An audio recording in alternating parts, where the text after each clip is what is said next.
നമസ്തേ. ഈ ക്ലാസ്സിൽ നമുക്ക് പുതിയൊരു പാഠഭാഗം ആരംഭിക്കാം. ഇന്നത്തെ ക്ലാസ്സിൽ ഒരു ഏകാംഗിയാണ് തുടങ്ങുന്നത്. അപ്പോൾ ആദ്യമായിട്ട് ഏകാംഗികാരനെ ഒന്ന് പരിചയപ്പെടാം.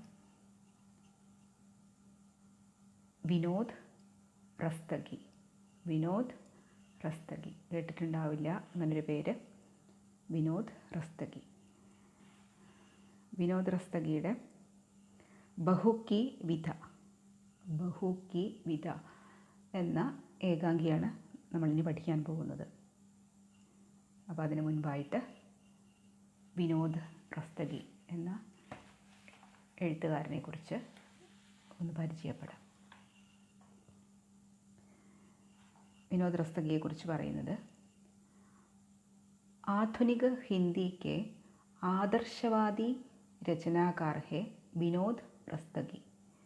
आधुनिक हिंदी के आदर्शवादी रचनाकार है विनोद रस्तगी.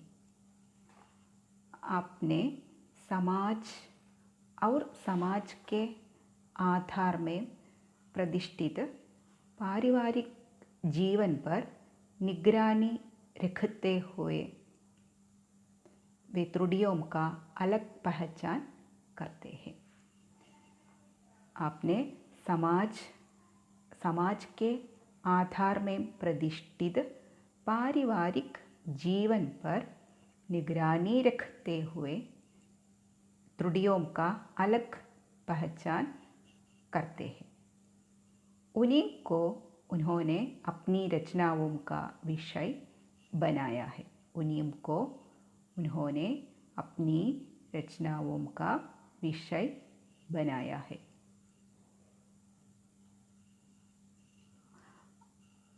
आधुनिक हिंदी के आदर्शवादी रचनाकार है विनोद रस्तगी.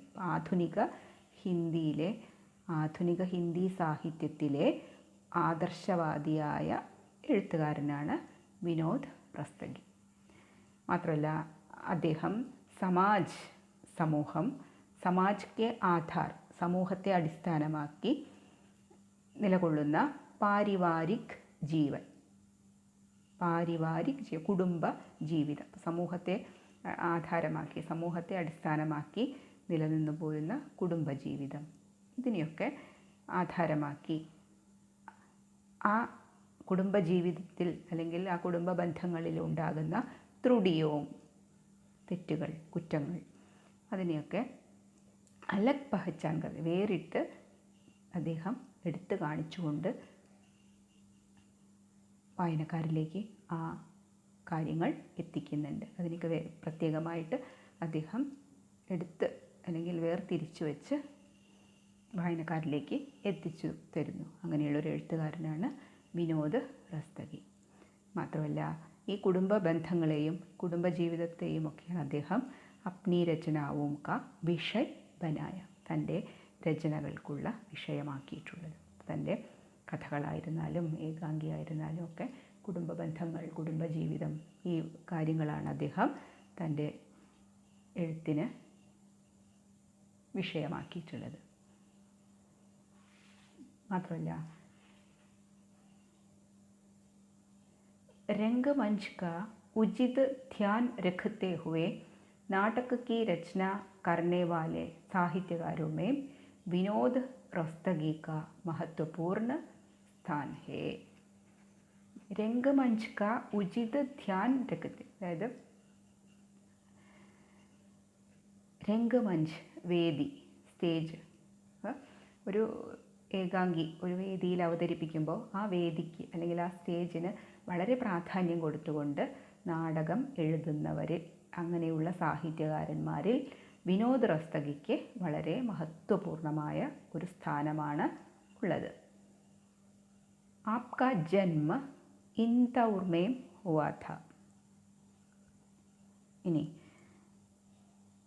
വിനോദ് റസ്തഗിയുടെ ജനനം, ഇൻദൗർ, അദ്ദേഹത്തിൻ്റെ ജനനം ഇൻദൗർ എന്ന സ്ഥലത്തായിരുന്നു. शिक्षा दीक्षा कन्नौज तथा കാൺപൂർ में हुई. ശിക്ഷ ദീക്ഷ വിദ്യാഭ്യാസം. അദ്ദേഹത്തിൻ്റെ വിദ്യാഭ്യാസം കന്നൗജ്, അതുപോലെ കാൺപൂർ വിശ്വവിദ്യാലയം ഇങ്ങനെയുള്ള സ്ഥലങ്ങളിൽ ആയിട്ട് നടന്നു. नाटककार के अलावा आप उपन्यासकार और कवि भी है. നാടകകാർക്കെ അലാവ, ഒരു നാടകകാരനപ്പുറം, ഒരു നാടകകൃത്ത് എന്നതിലുപരി അദ്ദേഹം ഉപന്യാസ്കാർ, നോവലിസ്റ്റും അതുപോലെ തന്നെ കവി, ഒരു കവിയും കൂടിയായിരുന്നു. അപ്പം അദ്ദേഹം നാടകകാരൻ മാത്രമായിരുന്നില്ല, അതോടൊപ്പം ഒരു നോവലിസ്റ്റും കവിയും കൂടി ആയിരുന്നു വിനോദ് റോസ്തഗി. आपका यथार्थवादी नाटक आज़ादी के बाद पुरस्कृत है. आपका യഥാർത്ഥവാദി നാടകം, ഇദ്ദേഹം എഴുതിയിട്ടുള്ള യഥാർത്ഥവാദി എന്ന് വെച്ച് കഴിഞ്ഞാൽ വളരെ യാഥാർത്ഥ്യങ്ങൾ വിളിച്ചു പറയുന്ന അല്ലെങ്കിൽ എടുത്തു കാണിക്കുന്ന ഒരു നാടകം. ആ നാടകത്തിൻ്റെ പേരാണ് ആസാദി കെ ബാദ്. ആസാദി കെ ബാദ്. അപ്പോൾ ഈ നാടകം പുരസ്കൃത്, ഒരുപാട് പുരസ്കാരങ്ങളൊക്കെ നേടിയെടുത്തിട്ടുള്ള നാടകമാണ്. അതുപോലെ ഹിന്ദിക്ക് ആധുനിക് നാടകവുമേ മഹത്വപൂർണ്ണ മാനാ ജാതാ ഹൈ. പുരസ്കാരങ്ങൾ നേടിയ നാടകം എന്നതിലുപരി ഹിന്ദിയിലെ ആധുനിക നാടകങ്ങളിൽ മഹത്വപൂർണമായിട്ടുള്ള ഒരു നാടകം കൂടിയാണെന്ന് മാനാ ജാതാ ഹൈ കണക്കാക്കുന്നു.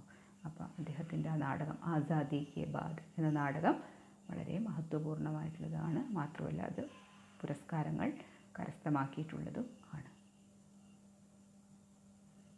പുരുഷ് കാ പാപ് ബഹു കി വിദ നയേ ഹാത്ത് ഗോപാ കാ ദാൻ നിർമാൺ കാ ദേവത കാലെ കൗവേ कसम कुरान की स्वर्ग के खंडहर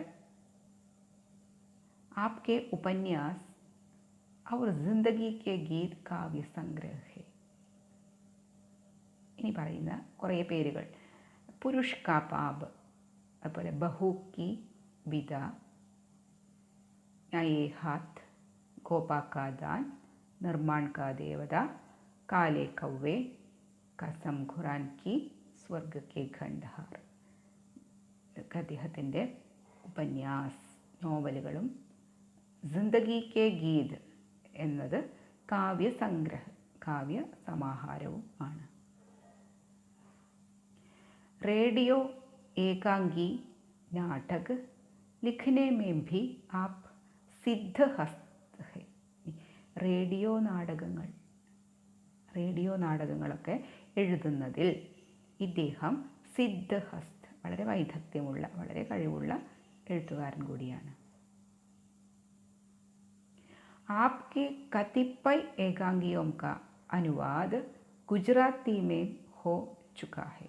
മാത്രമല്ല ആപ്കെ കതിപൈ ഏകാംഗി, ഇദ്ദേഹത്തിൻ്റെ കതിപൈ ഏതാനും ഏകാംഗികൾ, ഇപ്പോൾ ഇദ്ദേഹം എഴുതിയ വിനോദ് റോസ്തഗി എഴുതിയിട്ടുള്ള ഏതാനും ഏകാംഗികൾ, ആ ഏകാംഗികളുടെയൊക്കെ അനുവാദ്, തർജ്ജമ ഗുജറാത്തി മേം ഹോ ചുക്കാ ഹെ, ഗുജറാത്തി ഭാഷയിലും ഉണ്ടായിട്ടുണ്ട്. അപ്പോൾ ഗുജറാത്തി ഭാഷയിലേക്കും ഇദ്ദേഹം എഴുതിയ ഏതാനും ചില ഏകാംഗികൾ തർജ്ജമ ചെയ്യപ്പെട്ടിട്ടുണ്ട്.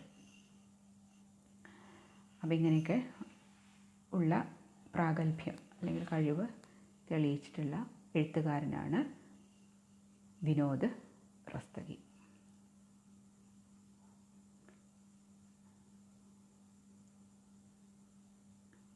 ഇവിടെ ഈ ഏകാംഗിയിൽ അദ്ദേഹം നമ്മുടെ സമകാലീന സമൂഹത്തിൽ പ്രചരിച്ചിട്ടുള്ള ദഹേജ് പ്രഥ എന്ന സ്ത്രീധന സമ്പ്രദായം, ആ സ്ത്രീധന സമ്പ്രദായം ഉണ്ടാക്കുന്ന ദുഷ്പരിണാമം എന്ന് വെച്ച് കഴിഞ്ഞാൽ അതിൻ്റെ വളരെ ദുഷിച്ച അല്ലെങ്കിൽ വളരെ മോശമായ ഒരു അവസ്ഥ, ആ അവസ്ഥയെ അദ്ദേഹം വരച്ചു കാണിക്കുകയാണ് ഈ ഏകാംഗിയിലൂടെ. നമ്മുടെ ആധുനിക അല്ലെങ്കിൽ സമകാലീന സമൂഹത്തിലെ സ്ത്രീധന സമ്പ്രദായത്തെക്കുറിച്ചൊക്കെയാണ് ഈ ഏകാംഗിയിൽ അദ്ദേഹം പ്രതിപാദിക്കുന്നത്.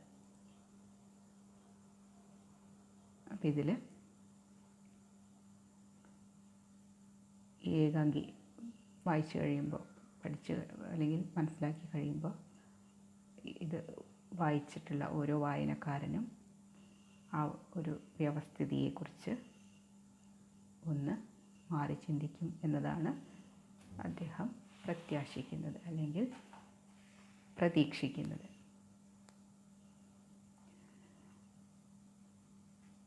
അദ്ദേഹം പറയുന്നുണ്ട്, ദഹേജ് പ്രഥ ഹമാരെ സമാജ് കെ ലിയെ അഭിശാപ് ഹെ. ദഹേജ് പ്രഥ അഥവാ സ്ത്രീധന സമ്പ്രദായം, സ്ത്രീധനം വാങ്ങിക്കുക, സ്ത്രീധനം കൊടുക്കുക, ഇങ്ങനെയുള്ള സ്ത്രീധന സമ്പ്രദായം നമ്മുടെ സമൂഹത്തിന് അഭിശാപ്, ഒരു ശാപം തന്നെയാണ്. അതായത് ഒരുപാട് സമ്പത്തുള്ളവർ അങ്ങനെയൊരു സമ്പ്രദായം തുടങ്ങി വെച്ചതായിരിക്കും. പിന്നെ അത് സമൂഹത്തിലെ എല്ലാ തട്ടിലുള്ളവരിലേക്കും വ്യാപിച്ചിട്ടുണ്ടായിരിക്കും. പക്ഷേ എന്തായിരുന്നാലും നിർധനരായിട്ടുള്ള വ്യക്തികൾക്ക് ഇത് ഒരുപാട് ബുദ്ധിമുട്ടുകൾ, ഒരുപാട് പ്രയാസങ്ങൾ ഉണ്ടാക്കുന്ന ഒന്നാണ്. അതാണ് അദ്ദേഹം പറയുന്നത്, ദഹേജ് പ്രഥ, അതായത് സ്ത്രീധന വ്യവസ്ഥിതി അല്ലെങ്കിൽ സ്ത്രീധന സമ്പ്രദായം സമൂഹത്തിനൊരു ശാപം തന്നെയാണ്. പ്രത്യേകിച്ച് മധ്യവർഗീയ സമാജ്, അതായത് മധ്യവർഗ സമൂഹത്തിന് അത് വളരെയധികം, ഈ ഒരു വ്യവസ്ഥിതി വളരെയധികം മധ്യവർഗ സമൂഹത്തിൽ കണ്ടുവരുന്നുണ്ട്. അപ്പോൾ അതേക്കുറിച്ചൊക്കെയാണ് വിനോദ് റസ്തഗി ഇവിടെ പറയുന്നത്. उसने मध्यवर्गीय समाज के शिष्टाचार, कुल मर्यादा, सम्मान एवं प्रतिष्ठा का विषय बनाकर मनुष्य के परस्पर व्यवहार, प्रेम, मित्रता को ही नहीं अपितु मानवता को भी कुचल डाला है. ഇനി ഈ ഒരു വ്യവസ്ഥിതി, ദഹേജ് പ്രഥ അഥവാ സ്ത്രീധന സമ്പ്രദായം സമൂഹത്തിൽ, പ്രത്യേകിച്ച് മധ്യവർഗ സമൂഹത്തിൽ മനുഷ്യർക്കിടയിലുള്ള പരസ്പരം ഉള്ള അവരുടെ പരസ്പരമുള്ള ആദരവ്, ബഹുമാനം, അതുപോലെ തന്നെ സ്നേഹം, വിനയം, മനുഷ്യത്വം ഇത്യാദി ഗുണഗണങ്ങളെയൊക്കെ ഈ ഒരു വ്യവസ്ഥിതി കുചൽ ഡാലാഹെ, ചവിട്ടി മെതിച്ച് കളയുന്നു എന്നതാണ് വിനോദ് റസ്തഗിയുടെ അഭിപ്രായം. ഈ ഒരു സ്ത്രീധന സമ്പ്രദായം ശരിക്കും പറഞ്ഞു കഴിഞ്ഞാൽ മനുഷ്യർക്കിടയിലെ നന്മയെ ഇല്ലാതാക്കുന്ന ഒന്നുകൂടിയാണെന്നാണ് അദ്ദേഹത്തിൻ്റെ അഭിപ്രായം. മാത്രമല്ല, ഏകാംഗി में भारतीय जनजीवन की रूढ़िग्रस्तता को नाटकीय रूप दिया गया है. ഈ ഏകാംഗിയിൽ ഭാരതീയ ജനജീവൻ, നമ്മുടെ ഭാരതീയരുടെ ജനജീവിതത്തിൻ്റെ രൂഢീഗ്രസ്തത, അതായത് കുറേ അന്ധവിശ്വാസങ്ങൾ, തെറ്റായ ചിന്തകൾ, അങ്ങനെയൊക്കെയുള്ള ആ ഒരു കാഴ്ചപ്പാടിനെ നാടകീയമായ ഒരു രൂപം, അല്ലെങ്കിൽ നാടകത്തിൻ്റേതായിട്ടുള്ള രൂപവും കൂടി കൊടുത്ത് അതിനെ മാറ്റിയെടുത്തിരിക്കുകയാണ് വിനോദ് റസ്തഗി ബഹു കി വിധ എന്ന ഈ ഒരു ഏകാംഗിയിൽ കൂടി ചെയ്തിട്ടുള്ളത്. അപ്പോൾ ഏകാംഗി നമുക്ക് അടുത്ത ക്ലാസ്സിൽ തുടങ്ങി വയ്ക്കാം. അപ്പോൾ ഈ ഏകാംഗിയിൽ കുറച്ച് കഥാപാത്രങ്ങളൊക്കെ ഉണ്ട്. അവരെ നമുക്ക് പരിചയപ്പെട്ട് വയ്ക്കാം. ഇതിലെ ഒരു പ്രധാനപ്പെട്ട കഥാപാത്രമാണ് ജീവൻലാൽ. അദ്ദേഹം എക് ധനി വ്യാപാരി, ധനികനായ ഒരു വ്യാപാരിയാണ് ജീവൻലാൽ. അദ്ദേഹത്തിന് വയസ്സ് ഏകദേശം 50-നോടടുത്തിട്ട് ഉള്ള പ്രായം. ജീവൻലാൽ ഒരു ധനികനായ വ്യാപാരി.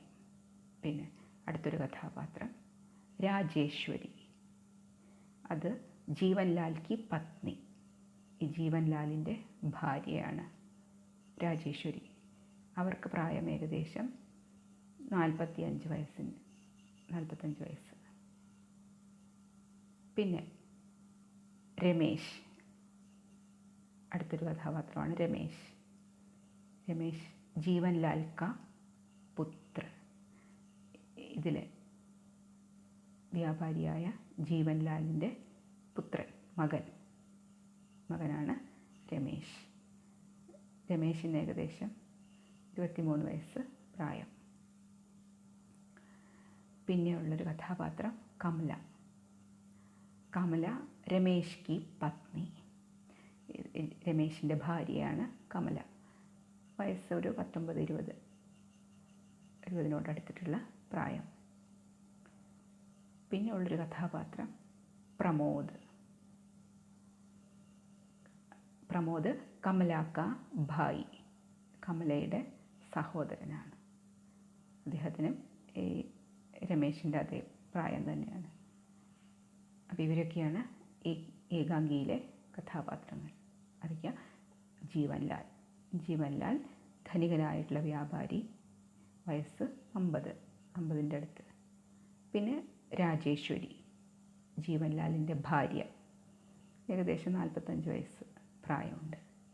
പിന്നെയുള്ളത് രമേശ്, ഇവരുടെ ജീവൻലാലിൻ്റെയും രാജേശ്വരിയുടെയും മകൻ, 23 വയസ്സ് പ്രായമുള്ള ചെറുപ്പക്കാരൻ. പിന്നെ ഉള്ളത് കമല, രമേശിൻ്റെ ഭാര്യ, 20 വയസ്സ് പ്രായമുള്ള പെൺകുട്ടി. പിന്നെ വരുന്ന ഒരു കഥാപാത്രം പ്രമോദ്, കമലയുടെ സഹോദരൻ, രമേശിൻ്റെ അതേ പ്രായമുള്ള ചെറുപ്പക്കാരൻ. അപ്പോൾ ഇത്രയും ആളുകളാണ് ഈ ഏകാംഗിയിൽ പ്രധാനപ്പെട്ട കഥാപാത്രങ്ങളായിട്ട് വരുന്നത്. അപ്പോൾ ഒരു മധ്യവർഗ കുടുംബത്തിൽ, അതായത് ഒരു പാവപ്പെട്ട വീട്ടിൽ നിന്ന് വിവാഹം കഴിച്ചിട്ട് വരുന്ന ഒരു പെൺകുട്ടിക്ക് നേരിടേണ്ടി വരുന്ന പ്രയാസങ്ങൾ, സ്ത്രീധനത്തിൻ്റെ പേരിൽ വരുന്ന ബുദ്ധിമുട്ടുകൾ, പ്രയാസങ്ങൾ, അതാണ് ബഹു കി വിധ എന്ന ഈ ഒരു ഏകാംഗിയിൽ വിനോദ് റസ്തഗി വരച്ച് കാണിക്കുന്നത്, അല്ലെങ്കിൽ നമുക്ക് പറഞ്ഞു തരുന്നത്. അപ്പം ഈ ഏകാംഗി നമുക്ക് അടുത്ത ദിവസം എടുക്കാം.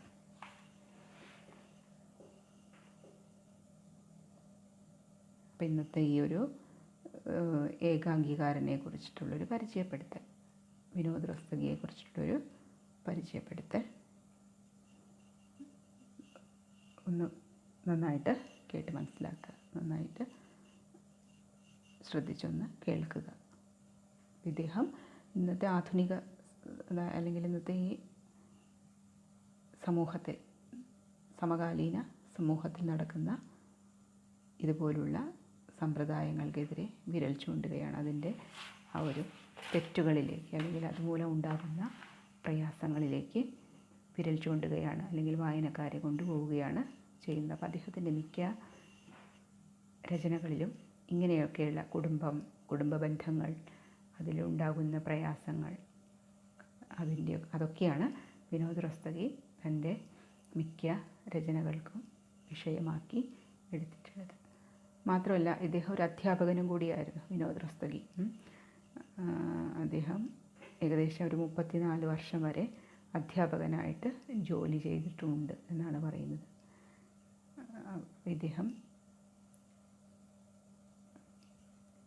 ഒരു നല്ല അധ്യാപകനായിട്ട് സേവനം അനുഷ്ഠിച്ചിട്ടുള്ള വ്യക്തിയും കൂടിയാണ്.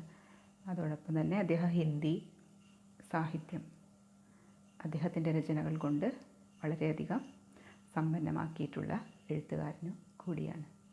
അധ്യാപക ജോലിയും ഉണ്ടായിരുന്നു, ഒപ്പം സാഹിത്യ രചനയും.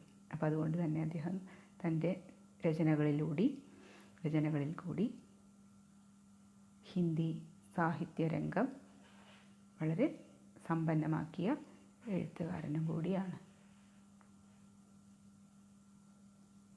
അപ്പം അദ്ദേഹത്തിൻ്റെ ഒരു പ്രത്യേകത, തൻ്റെ കൺമുൻപിലുള്ള സമൂഹത്തിനെ വളരെ സൂക്ഷ്മമായിട്ട് നിരീക്ഷിച്ച് മനസ്സിലാക്കി അനുഭവിച്ചറിഞ്ഞ് അതിലെ അനാചാരങ്ങളും തെറ്റുകുറ്റങ്ങളും പൊരുത്തക്കേടുകളും ഒക്കെ കണ്ടെത്തി അവയെ തൻ്റെ രചനകൾക്കുള്ള വിഷയമാക്കലാണ്. സമൂഹത്തെ നിരീക്ഷിച്ചുകൊണ്ടാണ് അദ്ദേഹം ഇതൊക്കെ ചെയ്തിരുന്നത്. തനിക്ക് ചുറ്റുമുള്ള സമൂഹം, ആ സമൂഹത്തെ നിരീക്ഷിച്ചുകൊണ്ട് ആ സമൂഹത്തിൽ നിന്നുള്ള കാര്യങ്ങൾ മനസ്സിലാക്കിക്കൊണ്ട് ആ കാര്യങ്ങളെയായിരുന്നു അദ്ദേഹം തൻ്റെ രചനകൾക്കുള്ള വിഷയമാക്കി മാറ്റിയത്. അപ്പോൾ അതുകൊണ്ട് തന്നെ അദ്ദേഹം തനിക്ക് ചുറ്റുമൊരു ആദർശ സമൂഹത്തെ സ്വപ്നം കണ്ടിരുന്ന ഒരു എഴുത്തുകാരനും കൂടിയാണ്. തനിക്ക് ചുറ്റുമൊരു ആദർശ സമൂഹം ഉണ്ടാവണം എന്ന ആഗ്രഹം വെച്ച് പുലർത്തുന്ന ഒരു എഴുത്തുകാരൻ കൂടിയാണ് വിനോദ് റോസ്തഗി. അപ്പോൾ അദ്ദേഹം ശരിക്കും നമ്മുടെ സമൂഹത്തിലെ വികലമായ കാഴ്ചപ്പാടുകളെയൊക്കെ തുറന്നു കാട്ടിയിട്ടുള്ളൊരു എഴുത്തുകാരനാണ്. സമൂഹത്തിൽ നടമാടുന്ന ഇങ്ങനെയുള്ള വികലമായിട്ടുള്ള ഒരു കാഴ്ചപ്പാടുകൾ അല്ലെങ്കിൽ ചിട്ടകൾ അല്ലെങ്കിൽ ഇങ്ങനെയുള്ള കുറേ ആചാരങ്ങൾ, അതിനെയൊക്കെ അദ്ദേഹം ശരിക്കും തൻ്റെ രചനകളിൽ കൂടി തുറന്നു കാട്ടി വായനക്കാരിലേക്ക് എത്തിക്കാൻ അദ്ദേഹത്തിന് കഴിഞ്ഞിട്ടുണ്ട്. അപ്പം അങ്ങനെയുള്ളൊരു നല്ല എഴുത്തുകാരനായിരുന്നു വിനോദ് റോസ്തഗി. അപ്പോൾ എന്തായാലും വിനോദ് റോസ്തഗിയെക്കുറിച്ച് മനസ്സിലാക്കിക്കോളൂ, കേട്ടൊന്ന് നന്നായിട്ട് മനസ്സിലാക്കുക. അപ്പോൾ ഏകാംഗി നമുക്ക് അടുത്ത ദിവസം അടുത്ത ക്ലാസ്സിൽ ആരംഭിക്കാം. അപ്പോൾ അതുവരേക്ക് ധന്യവാദം.